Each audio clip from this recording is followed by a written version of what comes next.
Je vais vous laisser vous présenter Mickaël et Alexandre. Donc, 1 minute chacun, pas plus. Ensuite, on aura 8 minutes de présentation de Mickaël sur l'aspect plus donc, technique réglementaire.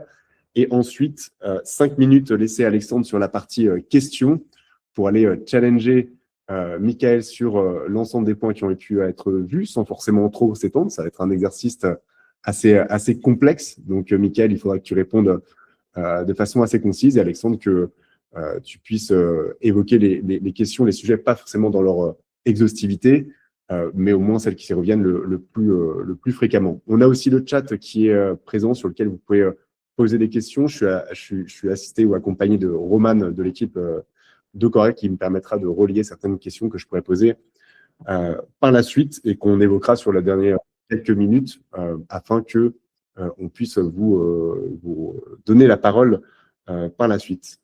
Voilà. Mickaël, tu commences? Ouais, alors merci Florian. Donc moi je suis Mickaël, je suis conseiller à l'ARAPL Normandie-Seine, donc c'est un centre de gestion qui accompagne les professions libérales pour tout ce qui est comptabilité, création, développement, etc. Et aujourd'hui, avec notre partenaire Florian, on a décidé de revenir sur une thématique qui pose beaucoup de questions, d'interrogations, qui est la facture électronique.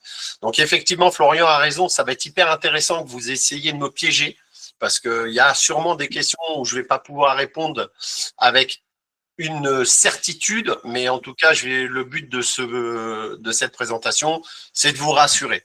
Donc, je suis là pour vous expliquer un peu le contexte et surtout que vous repartiez rassurés et qu'on enlève ce stress, cet entourage, cette sphère qui est en train de nous pousser à aller vers une plateforme agréée, alors que pour l'instant, il y a très peu de choses sur lesquelles vous allez être concernés. Donc, merci Florian de l'invitation. Merci Mickaël. Alexandre, tu peux te présenter? Bonjour à tous. Donc, me concernant aujourd'hui, je suis plutôt en fait à représenter l'ensemble des auxiliaires paramédicaux et avec une mission, c'est d'aller justement chercher à piéger Mickaël. Merci Mickaël de jouer le jeu. Donc sinon, je suis président des psychomotriciens libéraux. Avec plaisir. C'est parti. Tu me dis quand tu veux que je change de slide. C'est parti. Alors, le cadre réglementaire. On va expliquer un peu la base de la facture électronique. Vous êtes tous des agents économiques. On entend parler de TVA, pas TVA, assujettissement, bref, des termes qui peuvent vous polluer la vie. Moi, je vais revenir à la base. Chacun de vous ici, moi y compris, puisque je suis formateur en freelance à côté, on est des agents économiques. On n'est pas des patients, on est des agents économiques. C'est-à-dire qu'on va créer du business et vous, dans le cadre de la santé et de façon réglementaire. Donc, la facture électronique va vous concerner. Elle va vous concerner de façon light, c'est-à-dire que je spoil déjà pour rassurer dès le début, c'est très important que vous soyez bien dans vos baskets, c'est que vous ne serez concerné que pour la réception des factures. L'émission de facture, elle interviendra peut-être dans 2-3 petites choses qu'on va voir ensemble, mais rassurez-vous, vous ne serez concerné que par la réception de factures électroniques. Puisque quand vous faites des actes de soins, vous n'êtes pas embêté par la facture électronique. Donc, le cadre, il est posé, c'est vous dire, vous allez être concerné puisque vous êtes un agent économique, mais dans certains cas de figure sur lesquels on va voir un petit peu plus loin. Vas-y, Florian, je t'en prie. Pour revenir sur la base de la facturation électronique, c'est pas exactement comme ce qui a été dit pour chasser la TVA, c'est aussi pour réglementer toutes les informations, tous les transferts qui se font entre business. On parle du B2B, business to business. En gros, la facturation électronique, elle va devenir obligatoire pour tous les agents économiques, donc toutes les entreprises, que vous soyez micro, donc micro-BNC, micro-entrepreneur, il y a peut-être des gens qui ont des activités à côté, ou au réel, à la déclaration contrôlée, vous serez tous concernés. Et que vous soyez médicaux, paramédicaux, techniques, avocats, peu importe, tout le monde va être concerné. La seule différence par rapport à votre activité, c'est que comme vous êtes dans le médical, vous n'aurez pas à effectuer de facture sous un format défini pour vos patients, puisque ce sont des patients. Donc, on est plus sur du business avec du business, donc on n'est pas entre agents économiques, puisque je vous ai rappelé que le patient n'est pas un agent économique. Donc ça va être vraiment cette subtilité-là qu'il va falloir que je vous explique le plus tranquillement possible et que ça soit le plus clair pour vous. Donc la facture électronique, elle est obligatoire pour tout le monde. Cependant, quand on est médico-paramédicaux, elle ne va vous concerner que pour la réception. Donc si j'achète de la marchandise sur Amazon, la facture devra être et respecter les normes de la facturation électronique. Donc vous voyez, j'ai sorti le contexte de la TVA. Vas-y, tu peux, Florian. C'est important de comprendre que la facture électronique, ce n'est pas uniquement pour récupérer et chasser les mauvais payeurs de la TVA, c'est aussi pour faire ce qu'on appelle du e-reporting. Le e-reporting, c'est transmettre des données de façon sécurisée à l'administration fiscale. En gros, si quelqu'un exerce son numéro de SIRET, on va le voir. Si quelqu'un exerce avec un numéro de SIRET obsolète ou s'est trompé sur son numéro de SIRET sur la facture, on va le voir. Ce n'est pas uniquement voir la TVA. C'est pour ça que vous allez rentrer dans le champ de la facture électronique. C'est aussi pour prendre en compte le partage de données et que l'administration fiscale va utiliser pour voir si vous êtes en règle sur plusieurs choses et autoriser le paiement, que ce soit dans un sens ou dans un autre. On va avoir aussi ce qu'on appelle l'e-invoicing. En gros, vous allez établir une facture par une plateforme agréée sous un format structuré qui va atterrir chez votre fournisseur. Puisqu'on est bien d'accord, et surtout vous m'arrêtez, vous hurlez, il n'y a aucun souci, vous n'êtes pas concerné par la facture électronique dans le sens celle que vous faites quand vous faites des actes de soins. Ça va là, pour tout le monde c'est OK. Vas-y, je t'en prie. Les dates clés, ça va vous rassurer. 1er septembre 2026, il faut juste être en capacité de réceptionner les factures. Je fais un achat auprès d'un fournisseur, je paye mon électricité, je dois être en capacité de réceptionner la facture électroniquement. Par contre, je fais un soin, mais m'en voulez pas si je rabâche, hein. Je fais un soin auprès de mon patient, je ne suis pas concerné. Par contre, on va voir un tout petit peu après les redevances de collaboration, les actes hors convention, la formation, des genres de choses que vous pouvez faire qui, eux, par contre, risquent en septembre 2027 d'être à émettre en facture électronique. Donc, en gros, 1er septembre 2026, vous serez concerné. Vous devez être en capacité de recevoir les factures électroniques.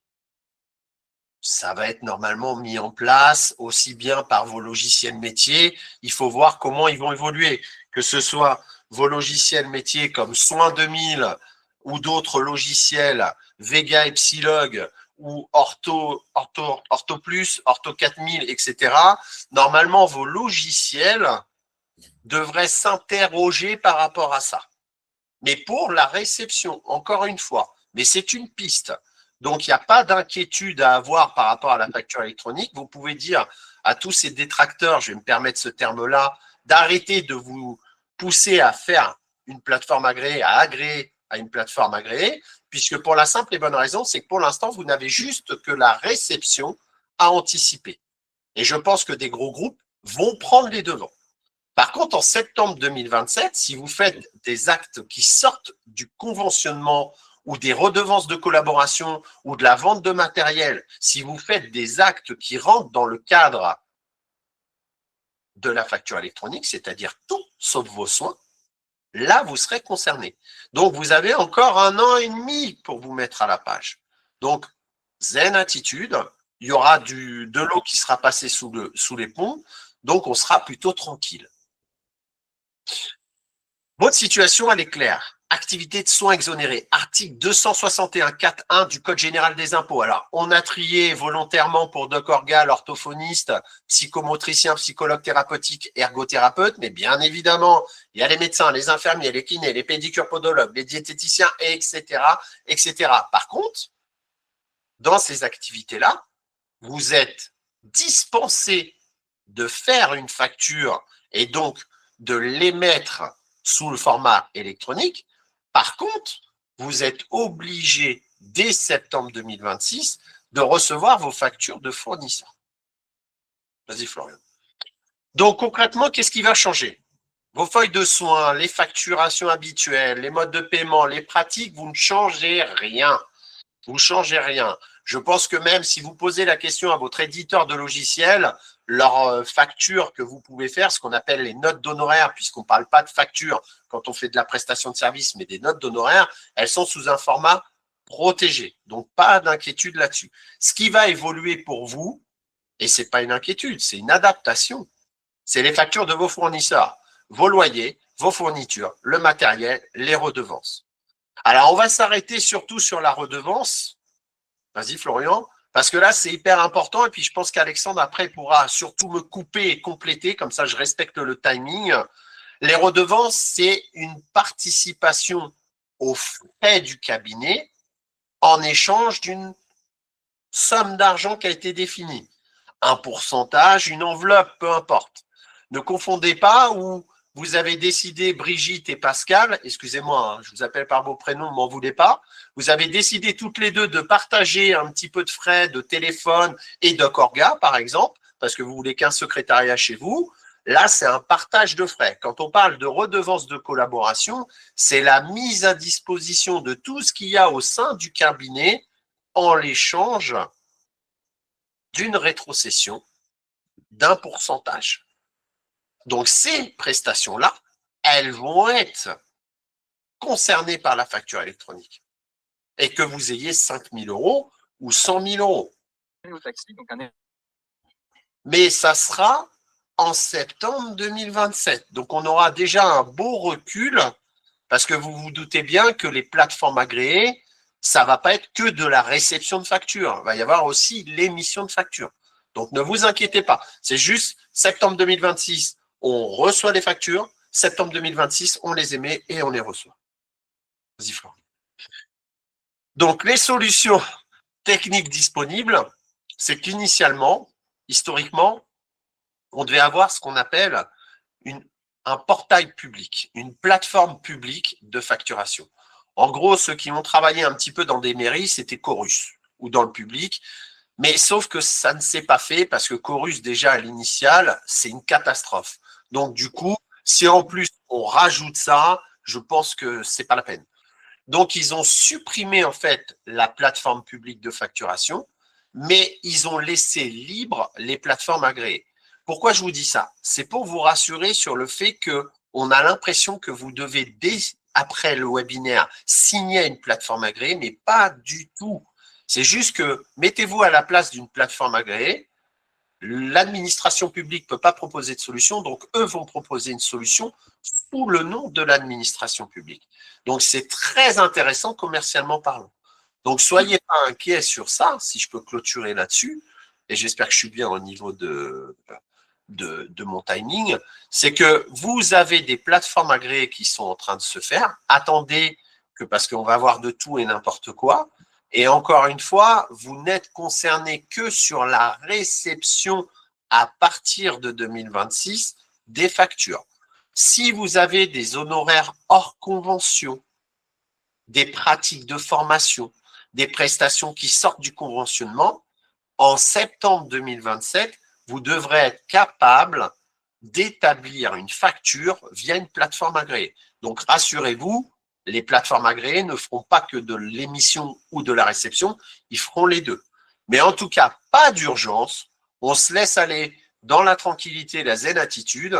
Septembre 2026, on aura des solutions sur la réception des factures, que ce soit vos logiciels métiers ou des ARAPL, des experts comptables, peu importe, il y a des solutions partout, bien évidemment. Mais ne vous précipitez pas. Par contre, en septembre 2027, si vous avez des choses hors contexte, là, il faudra trouver une solution. Merci, Mickaël. C'était très clair. Alexandre, est-ce que tu as des questions? Enfin, oui. Ah bah oui, déjà, merci Michael, effectivement, c'est bien plus clair que tout ce qu'on peut trouver. Pour information, je me suis amusé à regarder sur l'IA ce que ça proposait, c'est tout et n'importe quoi. Donc merci pour cette clarté. Donc en fait, n'allez pas chercher l'IA, allez chercher Michael. Concernant le résumé, donc si j'ai bien compris, pour faire simple, en fait, on oublie la TVA pour l'instant, finalement. C'est simplement les auxiliaires médicaux facturent leurs soins, terminés, on ne s'embête pas avec les facturations. En revanche, on se doit de pouvoir recevoir de manière électronique tous les documents, toutes les factures. Mais ça nous concerne. Finalement, on a le temps, d'une part, et si j'ai bien vu, en tout cas, j'ai vu déjà 2-3 plateformes qui proposent déjà de manière gratuite la possibilité de recevoir ces factures. Numéro de SIRET, adresse mail, et on peut recevoir. En revanche, effectivement, et je pense qu'il y a des questions qui vont se poser pour les auxiliaires, ça nous arrive d'intervenir dans des établissements type EHPAD, type école, type… SIAD, HAD, etc. Voilà, dans le cadre de soins. Je garde déjà ce cadre-là. Concernant les soins, on est toujours en soins, mais on intervient dans un établissement. Je pense, l'exemple typique, c'est vraiment on intervient en EHPAD et c'est en fait l'EHPAD qui nous rémunère. Comment ça se passe? Alors là, à partir de septembre 2027, tu devras être en capacité de fournir une facture à ton établissement puisque tu es dans le cadre de agent économique à agent économique. Tu vois, je pense que le terme agent économique, c'est plus clair pour tout le monde que de dire assujetti à la TVA. Ils vont dire, ah, mais attendez, je fais des soins, Mickaël, qu'est-ce que tu racontes? Donc non, là, on parle d'agent économique, c'est-à-dire on fait du business avec du business, peu importe ce qu'on fait. Donc, quand tu feras des actes avec une EHPAD, une HAD, un SIAD, même un pôle santé, on s'en fiche, hein, tu seras obligé de faire une facture électronique à partir de septembre 2027. Et si c'est de la formation ou de la prestation non thérapeutique, c'est dès septembre 2026. Alors, c'est pareil, septembre 2027. Tu as encore… En fait, c'est pour ça que je trouve que Florian, enfin tout du moins la démarche d'Ocorga, elle est sympa. C'est que c'est important de rassurer les personnes qui sont là en leur précisant qu'il n'y a pas d'urgence, messieurs, dames. Septembre 2026, c'est uniquement la réception. Et bien évidemment, je pense que les grosses boîtes, les gros fournisseurs, ils trouveront des solutions pour leurs clients. Ça, il n'y a pas de problème. Mais par contre, septembre 2027, c'est les petites entreprises. Donc là, il y aura toutes les entreprises individuelles, sauf ici, si on a des grosses sociétés. Donc, ce qui peut se passer, c'est que ta structure, ton pôle santé, il est sous une forme de SASU. Tu vois, par exemple, ça, c'est très à la mode, les mini-pôles santé. Et là, par contre, ils vont peut-être demander qu'à partir de septembre 2026. Mais quand il y a une demande qui est faite, il faut qu'ils te proposent une solution. Mais ce qui est rassurant pour vous, ici, les médicaux-paramédicaux, c'est que vous n'êtes concernés qu'à partir de septembre 2027 s'il y a des choses hors convention. Voilà. Et depuis tout à l'heure, on t'entend dire si, probablement. C'est ça. Parce que, encore une fois, pourquoi j'utilise ce langage? Parce que qu'est-ce qui se passe bientôt, messieurs, dames? On change de gouvernement. Il faut vous rappeler qu'initialement, la facture électronique, ça devait être en 2024. Nous sommes le 24 février 2026. Donc, ils vont se trouver face à des difficultés. C'est-à-dire que l'automatisation du contrôle des agents économiques se fait par le numéro de SIRET. Ton numéro de SIRET, c'est activité de soins. Ça n'a rien à voir avec un agent économique, TVA, etc. Donc, je pense qu'il va y avoir des bugs et peut-être qu'il y a un moment, après, c'est moi qui tente une expérience. C'est-à-dire que là, je vais dire, je me positionne. Moi, si j'étais au gouvernement, je m'alignerais à la TVA. C'est-à-dire tous les gens qui font des choses qui sortent du conventionnement, tant qu'ils ne dépassent pas la franchise en base de TVA, on ne les embête pas. Okay. Mais je vis dans le monde des bisounours. La réalité, ce n'est pas du tout ça. Tu vois ce que je veux dire? Bon, on va espérer d'être dans le monde des bisounours. Deuxième chose que tu as déjà abordée en partie, c'est la question de la redevance. en fait l'équivalent de la DAS 2 finalement, c'est-à-dire le Exact. fait de devoir déclarer un revenu. Quelle différence entre les deux? Ouais, alors c'est très bien ce que tu dis parce qu'il y a ce qu'on appelle les honoraires de collaboration et les redevances du remplaçant. Entendons-nous bien, je n'ai peut-être pas été assez clair et je m'en excuse. Les redevances de collaboration, c'est j'ai un cabinet et dans ce cabinet, j'ai une secrétaire, j'ai des bureaux, j'ai des tables, j'ai du matériel et je propose à un confrère de venir dans ce cabinet. En échange, je lui prends 10%, 20%, 30%, 40% de son chiffre d'affaires. Ça, c'est des redevances de collaboration. Par contre, demain, Alexandre, tu pars aux Seychelles pendant un mois parce qu'il fait froid près de chez toi et il y a quelqu'un qui te remplace. Et toi, tu lui rétrocèdes 90% de ce que tu as encaissé. Ça, c'est des honoraires rétrocédés. Il ne faut pas confondre honoraires rétrocédés, c'est-à-dire que c'est quelqu'un qui vous remplace, il encaisse tout, et redevance de collaboration, c'est une genre de sous-location maquillée. On sous-loue tout ce qu'on a dans son cabinet, moyennant un pourcentage ou une enveloppe du chiffre d'affaires. Je te remercie. On va redonner la parole aux participants. J'ai essayé de répondre un petit peu, hein. M'en voulez pas si c'est des réponses brèves. Le temps ne nous permet pas de rentrer en détail, mais c'est une introduction. Si le format plaît ou s'il y a énormément de questions qui surgissent à la suite de ça, peut-être qu'on fera un prochain webinaire plus détaillé. En tout cas, c'est une introduction au sujet et je pense que ça a été très clair sur les différences. Il y a quelques questions qui ont été posées. Ouais. Alors, au sujet des interventions en crèche et pour l'ASE et pour les CPTS. Alors, en fait, Morgane, c'est simple. Quand tu fais ces prestations-là, c'est des prestations de soins ou pas? Ou c'est juste, tu interviens, c'est surtout l'intervention en crèche qui me dérange. Tu interviens en crèche pour faire un module de formation, une séance de, je ne sais pas, d'un thème particulier. Si tu fais une prestation de service, même si ça porte sur du soin, là, tu es concerné par la facture électronique à partir de septembre 2027. Si tout se passe comme c'est indiqué.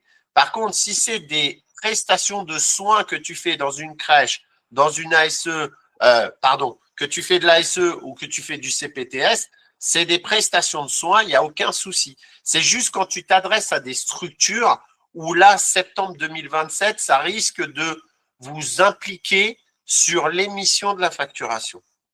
Et je dis bien peut-être.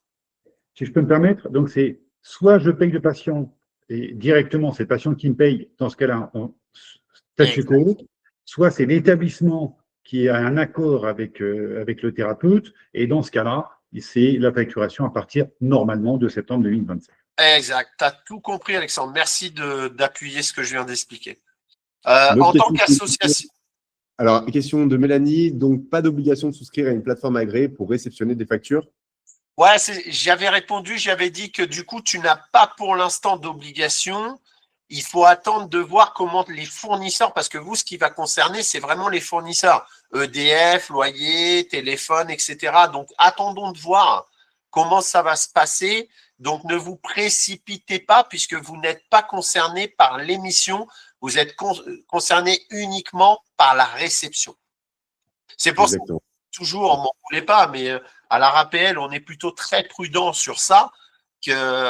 Pour vous dire que les experts comptables et les centres de gestion, donc les ARAPL et nous, les experts comptables, ils ne sont pas encore à vous proposer une solution très, très précise. C'est parce qu'eux aussi, ils essayent de voir un petit peu comment ça va se passer. Pour les sociétés, il n'y a pas de problème, mais pour toutes nos professions libérales, tous ceux qui sont médico-paramédicaux, il faut qu'on ait une justesse. Et justement, Mickaël, tu fais c'est une bonne passerelle vers la question qui a été posée. Dans quelle mesure nos comptables peuvent nous imposer leur plateforme? Parce qu'effectivement, il y a des interlocuteurs qui ont une certaine légitimité et donc on comprend que les professionnels les écoutent. En fait, l'expert comptable, il ne pourra pas vous imposer, ça c'est clair et net, avant septembre 2027. Par contre, à partir de septembre 2027, ça deviendra non pas une imposition, mais un fort conseil, parce que vous pourriez prendre une autre plateforme agréée, mais c'est mieux de prendre celle du cabinet qui gère votre comptabilité, puisqu'il gère aussi vos factures, donc il peut permettre de faire le lien. Mais j'aime pas trop ce terme, me forcer ou m'obliger.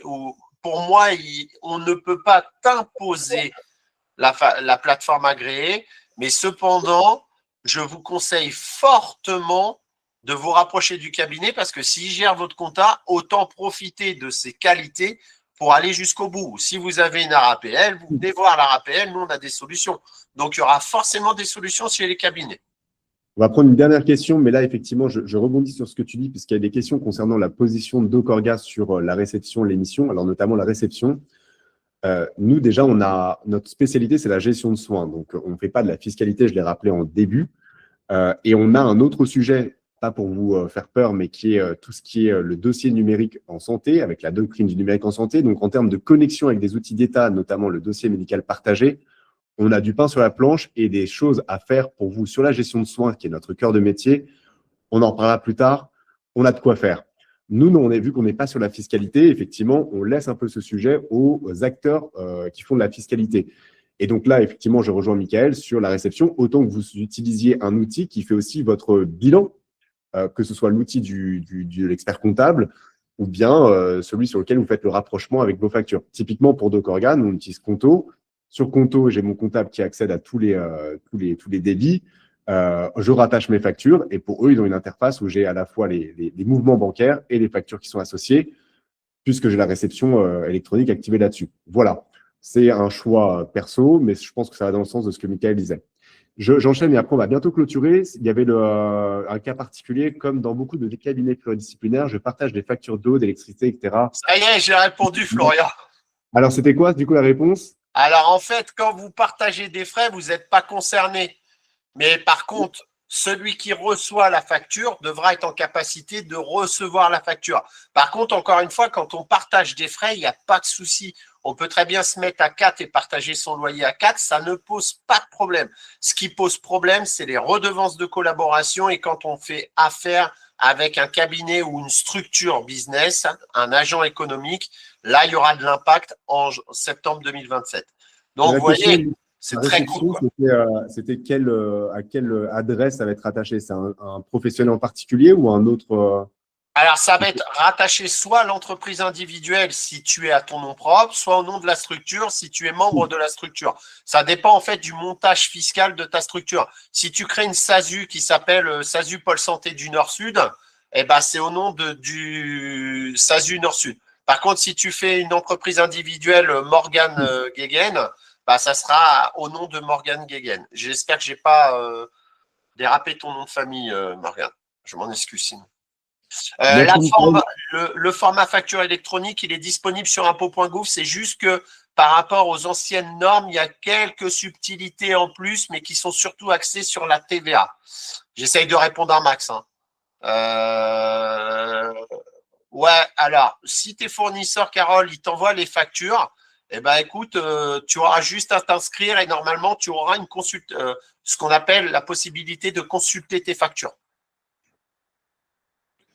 On va clôturer. On a la promesse, c'était qu'on tienne sur une demi-heure. Ouais, désolé. Et pour l'association, je fais juste une dernière réponse. Pour l'association, alors là, c'est une très bonne question, Nathalie. Si c'est une association loi 1901, elle n'est pas concernée par la facture électronique.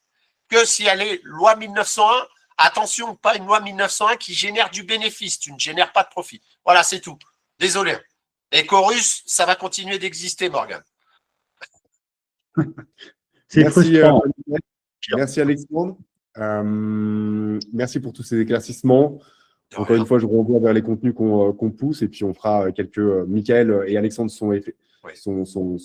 ont participé à la rédaction de cet e-book. Si vous avez d'autres questions, essayez de nous les transmettre si on peut y répondre ou évidemment aux AGA, à la RAPL si vous êtes adhérent à la RAPL ou à l'APL, etc. Merci à toutes et à tous pour votre participation. Encore merci Alexandre et Michael. À bientôt. Merci disponible et on le diffusera à tous et faites-le circuler si nécessaire, s'il y a des questions ou des incompréhensions de la part de vos consoeurs et confrères. Encore merci à tous et à toutes. À bientôt. Merci d'avoir organisé.